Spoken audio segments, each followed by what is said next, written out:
As always, I'm here to give you a short introduction that I hope will be useful for beginners, as well as maybe in some cases provide a new perspective if you are already an experienced player.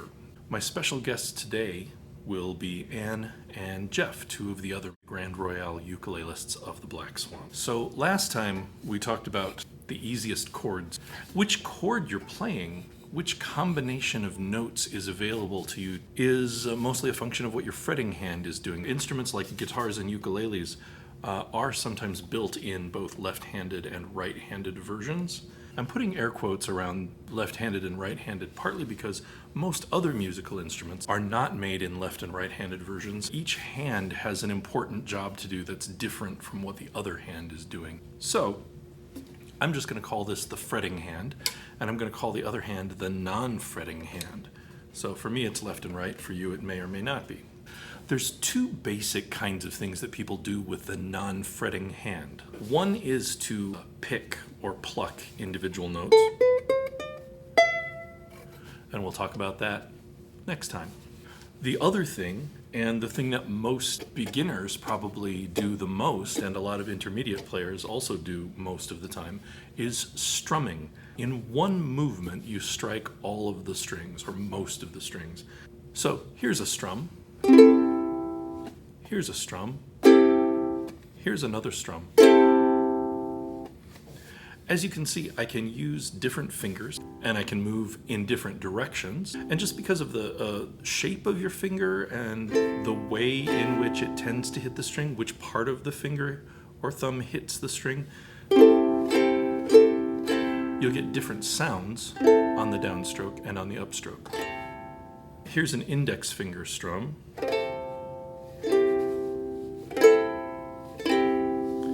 Here's one way that people do it. Bend down the index finger a little bit. So the rest of the hand is basically flat, but the index finger is bent down. I can make a hand shadow puppet of a dog now. And as I wave my hand back and forth in front of the strings, it's just this one finger that's hitting the strings. On the downstroke with the index finger, my fingernail is hitting the strings first. That gives one kind of sound. But when my finger comes back up, it's the soft, fleshy pad that's hitting the string instead.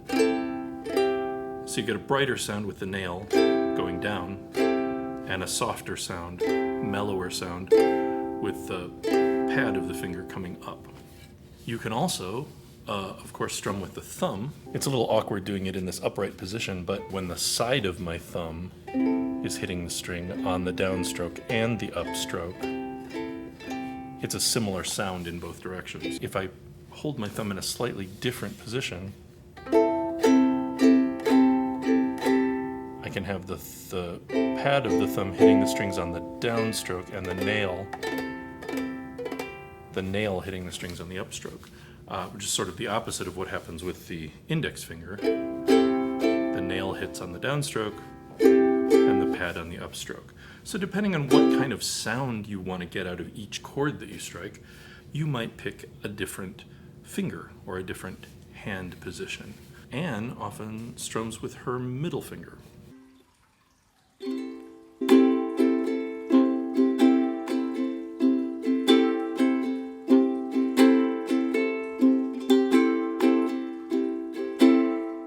So you can strum all the strings simultaneously with a quick motion, and you can also choose a slower motion. This kind of approach might be called a roll or an arpeggio. And as always, depending on the song, depending on the style, you have all of these choices about which finger to use, whether to use a downstroke or an upstroke, or a combination of both. I'll demonstrate a couple of things with the chord Z. Here's a downstroke with the thumb, and an upstroke. Here's an upstroke with the index finger.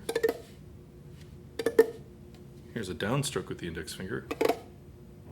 Here's a combination of both. Here's a roll or arpeggio. Experiment with different hand positions, experiment with using different parts of the finger, maybe even use 2 different fingers as part of your strumming pattern. There's a lot of music you can make, honestly, with just these notes and experimenting with what to do with your other hand.